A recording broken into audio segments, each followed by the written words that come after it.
The lesson today is entitled The Power of the Tongue.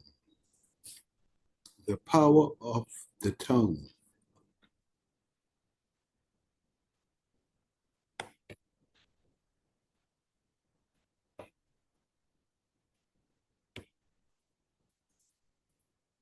In the beginning, the earth was empty and dark, but God began to speak, and everything he spoke appeared, and he declared it good.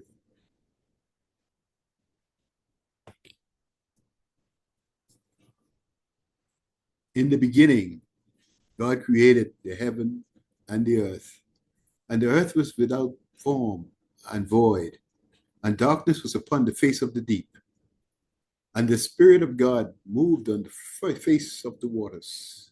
And God said, "Let there be light." And there was light. Genesis 1, chapter 1, that is, verses 1 to 3.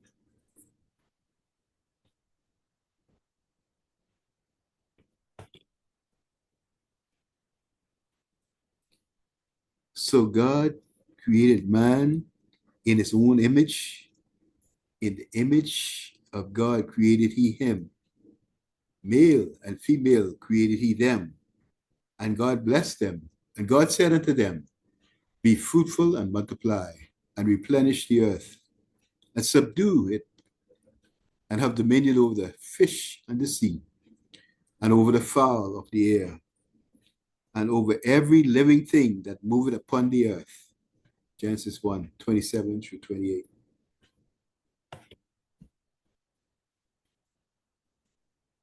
God gave them the ability to speak, to create with their mouth. See, man was created in God's image and likeness. And this is where the power of the tongue comes in. What we speak, what we say, is authority and power.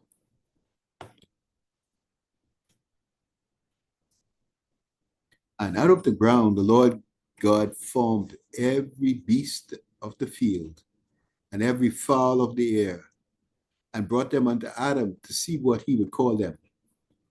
And whatsoever Adam called every living creature, that was the name thereof. And Adam gave names to all cattle, and to the fowl of the air, and to every beast of the field.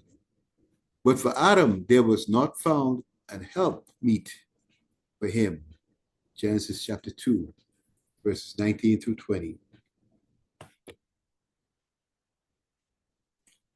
And the Lord God caused a deep sleep to fall upon Adam, and he slept.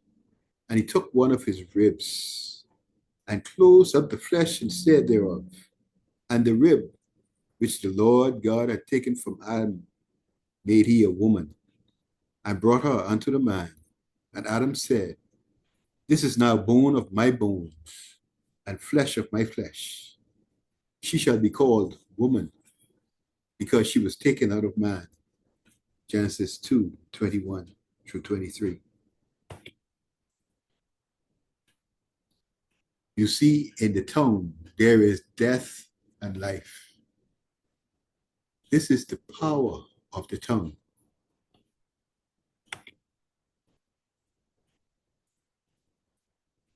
Proverbs 18 and 21 says, "Death and life are in the power of the tongue, and they that love it shall eat the fruit thereof."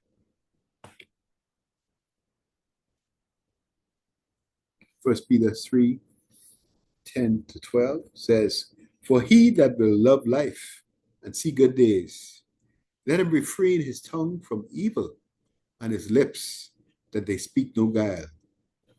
Let him eschew evil and do good. Let him seek peace and ensue it. For the eyes of the Lord are over the righteous, and his ears are open unto their prayers. But the face of the Lord is against them that will do evil."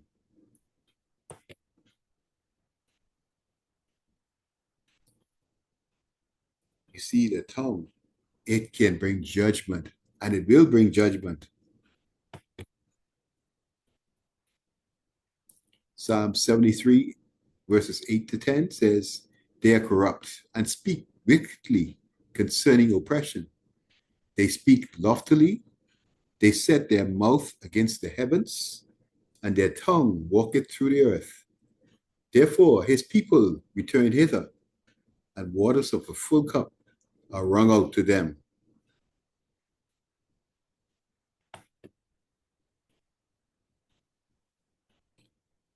Numbers 14, 26 through 28.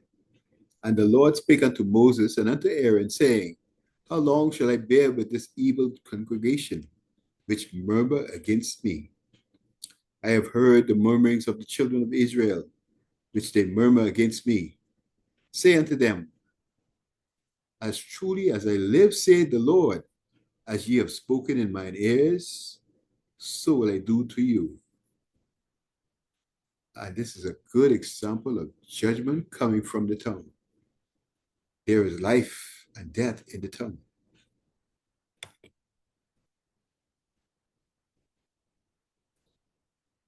One of the greatest things, one of the greatest challenges that a man has to contend with is to control his tongue. For who can control the tongue? This is the question.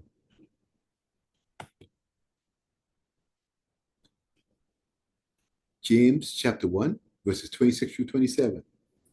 If any man among you seem to be right religious, and bridleth not his tongue, but deceiveth his own heart, this man's religion is vain. Pure religion and undefiled before God and the Father is this, to visit the fatherless and widows in their affliction, and to keep himself unspotted from the world.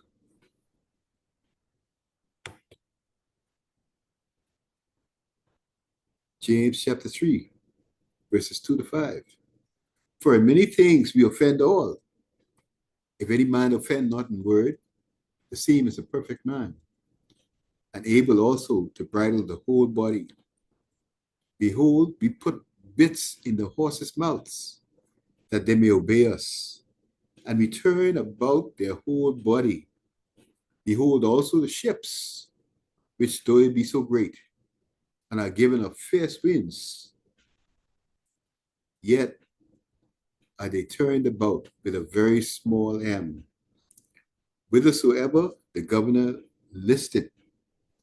Even so, the tongue is a little member, and boasteth great things. Behold, how great a matter a little fire kindleth. The tongue is a small member, but it can cause so much turmoil. It can drive us in the wrong direction or in the right direction. It has immense consequences.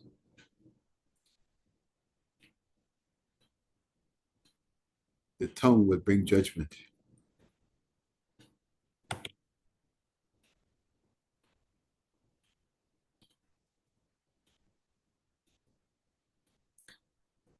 James chapter 3, verses 6 to 10.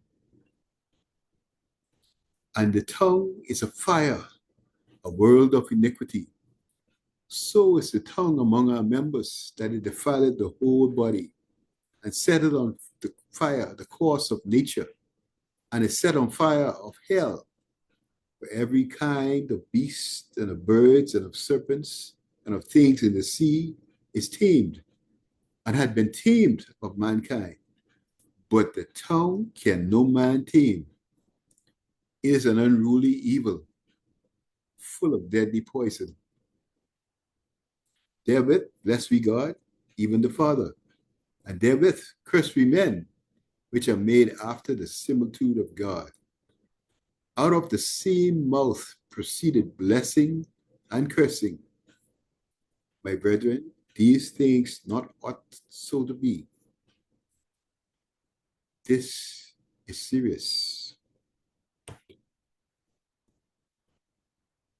Isaiah chapter 50, verse 4. The Lord God had given me the tongue of the learned, that I should know how to speak a word in season to him that is weary. He waketh it morning by morning.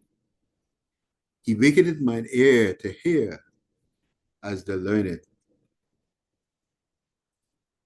The wise man said in Proverbs, be slow to speak and swift to hear.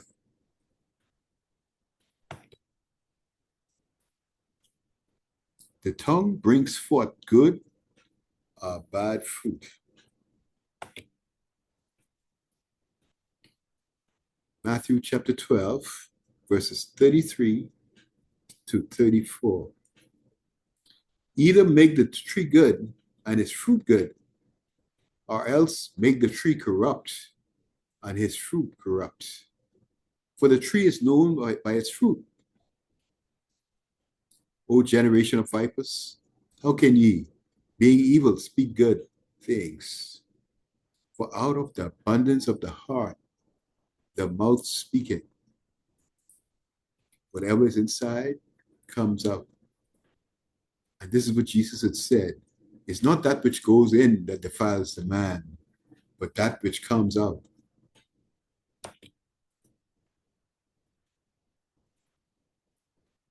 Matthew 12, verses 35 through 37. A good man out of the good treasures of the heart bringeth forth good things, and an evil man out of the evil treasure bringeth forth evil things. But I say unto you, that every idle word that men speak, they shall give an account thereof in the day of judgment.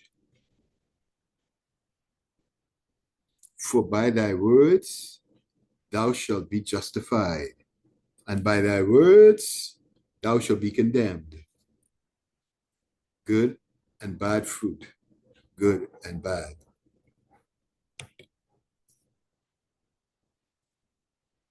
The precious fruit of a good tongue.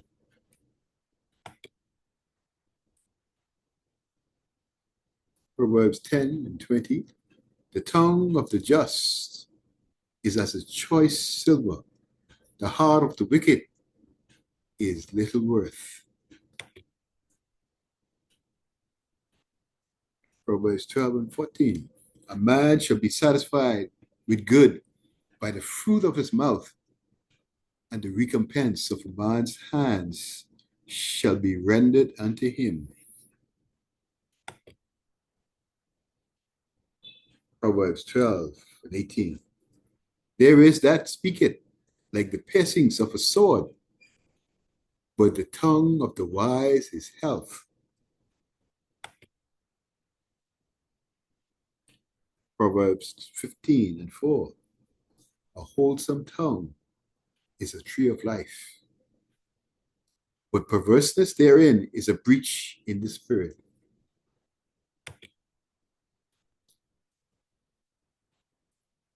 Those were the good things of the tongue. Now, the tongue is as a destructive weapon. The tongue as a destructive weapon.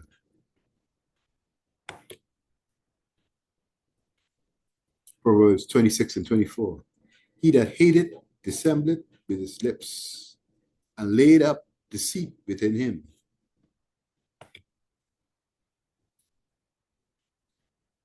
Avoiding and using the power of the tongue.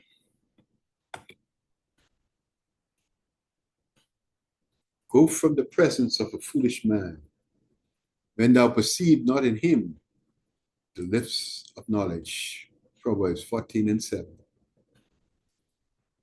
Go from the presence of a foolish man, when thou perceivest not in him the lips of knowledge.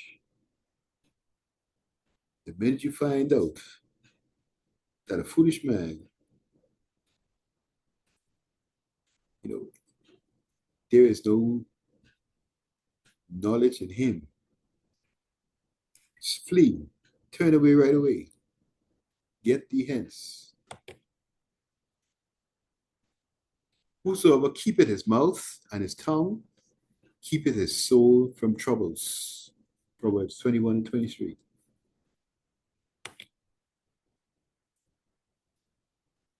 Matthew 18 and 18. Verily I say unto you, whatsoever ye shall bind on earth shall be bound in heaven, and whatsoever ye shall loose on earth shall be loosed in heaven. This is the power of the tongue. And this can be negative and positive. If you're saying something good, heaven hears you.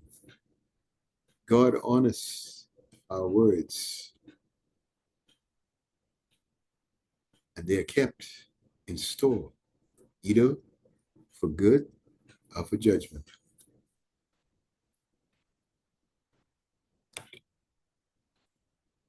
The end.